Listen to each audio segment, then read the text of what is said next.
എല്ലാവർക്കും സുഖമാണെന്ന് വിശ്വസിക്കുന്നു. മോട്ടോർ വാഹന വകുപ്പിന്റെ ഭാഗത്തു നിന്നും വാഹനമുള്ള ആളുകൾക്ക് ഏറ്റവും പുതിയ അറിയിപ്പ് വന്നിട്ടുണ്ട്. വളരെ പ്രധാനപ്പെട്ട അറിയിപ്പുകളാണ്. ശ്രദ്ധിച്ചിട്ടില്ല എങ്കിൽ പിഴയും അതുപോലെ തന്നെ ലൈസൻസ് റദ്ദാക്കുക, വാഹനം പിടിച്ചെടുക്കുക, വാഹനം ഓടിച്ച കുട്ടികളെ 6 മാസത്തോളം ജുവനൈൽ ഹോമിൽ അടക്കുക, ഇങ്ങനെയെല്ലാം ഉണ്ടാകും. അതോടൊപ്പം തന്നെ ലൈസൻസ് പുതുക്കുമ്പോൾ പുതിയ നടപടി വന്നിരിക്കുകയാണ്. ലൈസൻസ് പുതുക്കുന്നതിന് ചില മാനദണ്ഡങ്ങൾ കൂടി വരും എന്ന് ഗതാഗത മന്ത്രി കെ.ബി. ഗണേഷ് കുമാർ വ്യക്തമാക്കിയിട്ടുണ്ട്. പ്രായവും ആരോഗ്യവും എല്ലാം നോക്കും. അതുകൊണ്ട് തന്നെ എല്ലാവർക്കും ഇനി ഡ്രൈവിംഗ് ലൈസൻസ് പുതുക്കി കിട്ടണം എന്നില്ല. കണ്ണ് പരിശോധന നേരിട്ട് ആക്കും. ഇതൊക്കെ പറയുന്നു. വീഡിയോയുടെ വിശദാംശങ്ങളിലേക്ക് കടക്കുന്ന മുമ്പ് കൂടുതൽ ആളുകളിലേക്ക് ഇൻഫർമേഷൻ എത്താൻ ഷെയർ ചെയ്യുക, ലൈക്ക് ചെയ്യുക. ഫേസ്ബുക്കിലൂടെ കാണുന്ന ആളുകൾ ഫോളോ ചെയ്യുക. വീഡിയോയുടെ വിശദമായ വിവരങ്ങളിലേക്ക് വരാം. ആദ്യത്തെ അറിയിപ്പ്: വീട്ടിലുള്ള വാഹനങ്ങൾ നിങ്ങളുടെ 18 വയസ്സിന് മുമ്പുള്ള കുട്ടികൾ എടുത്തു പോകുന്നുണ്ടോ എങ്കിൽ നിങ്ങൾ ശ്രദ്ധിക്കുക. പോലീസും MVD ഉദ്യോഗസ്ഥരും വളഞ്ഞിട്ട് പിടിക്കും. കുട്ടികളെ ജുവനൈൽ ഹോമിൽ തടവിലാക്കുകയും ചെയ്യും. കുട്ടികൾക്ക് വണ്ടി കൊടുക്കുന്ന മുതിർന്നവർക്കും പണി കിട്ടും. പിഴയടച്ച് ഊരിപ്പോകാൻ പറ്റില്ല. 6 മാസം വരെ നിങ്ങളും അകത്താകും. സംസ്ഥാനത്തുടനീളമുള്ള പരിശോധനയുടെ ഭാഗമായി തിരുവനന്തപുരം നഗരത്തിൽ കഴിഞ്ഞ ദിവസം തുടങ്ങിയ പ്രത്യേക പരിശോധനയിൽ 18 വയസ്സ് തികയാത്ത 9 പേരെ പിടികൂടിയിട്ടുണ്ട്. ഇവർക്ക് വാഹനം നൽകിയ മുതിർന്നവരെ പ്രതികളാക്കാനുള്ള നടപടിയും പോലീസ് തുടങ്ങിയിട്ടുണ്ട്. മറ്റ് ജില്ലകളിലേക്കും പരിശോധന വ്യാപിപ്പിക്കും. പ്രായപൂർത്തിയാകാത്തവർ വാഹനം ഓടിക്കുന്നത് തടയാൻ 2019 മോട്ടോർ വാഹന നിയമം പരിഷ്കരിച്ച് തടവ് ശിക്ഷ കൂടി ഉൾപ്പെടുത്തിയത്. എന്നാൽ കേരളത്തിൽ ഇതുവരെ കർശനമായി ഇത് നടപ്പിലാക്കിയിരുന്നില്ല.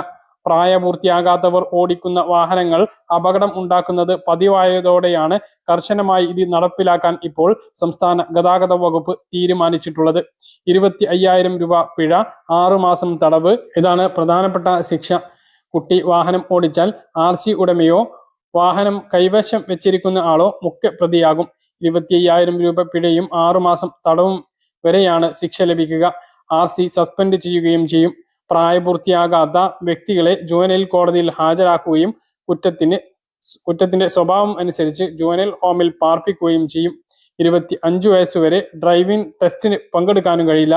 അതായത് ഈ കുട്ടികൾ അപകടം ഉണ്ടാക്കിയ കുട്ടികൾക്ക് പിന്നീട് 25 വയസ്സുവരെ ഡ്രൈവിംഗ് ലൈസൻസ് ലഭിക്കുകയും ഇല്ല. അത്രയും കാലം പിന്നീട് ഇവർക്ക് വാഹനം ഓടിക്കാൻ കഴിയില്ല എന്നുള്ളതാണ് ഏറ്റവും പ്രധാനപ്പെട്ട കാര്യം. മറ്റൊന്ന്, മോഷ്ടിച്ച ബൈക്കുകളിൽ കുറ്റവാളികൾ വിലസുന്നുണ്ട് എന്നുള്ളതാണ് കണ്ടെത്തൽ. കുറ്റവാളികളായിട്ടുള്ള കുട്ടികൾ വിലസുന്നത് കൂടുതലും മോഷ്ടിച്ച വാഹനങ്ങളിലാണ് എന്ന് പോലീസ് കണ്ടെത്തിയിട്ടുണ്ട്. ലഹരിക്കടത്ത് സംഘത്തിന്റെ വലയിൽപ്പെട്ട കുട്ടികളും മാലമോഷണ സംഘത്തിൽപ്പെട്ട കുട്ടികളും ഉൾപ്പെടെ എല്ലാവരും മോഷ്ടിച്ച വാഹനങ്ങളാണ് ഉപയോഗിക്കുന്നത്. ബൈക്ക് ഓടിക്കുന്ന 18 തികയാത്തവർ നിരത്തുകളിൽ സ്പീഡ് റേസിംഗ് നടത്തുന്നു. റേസിംഗ് നടത്തുന്നവരിൽ പലരും മയക്കുമരുന്ന് ഉപയോഗിക്കുന്നതായി പോലീസിന് വിവരം ലഭിച്ചിട്ടുണ്ട്.